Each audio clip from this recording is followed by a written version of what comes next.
Hello everyone, today we will talk about how to fix or how to solve the problem of grayed out on the application of Disney Plus. We click on settings.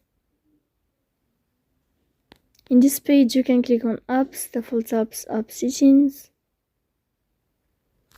Here on the above you can search about Disney Plus and you will enter.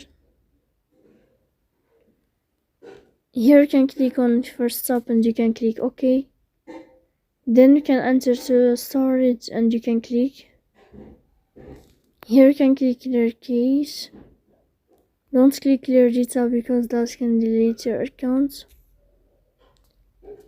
In the end you can turn off your phone and you can turn on your phone again.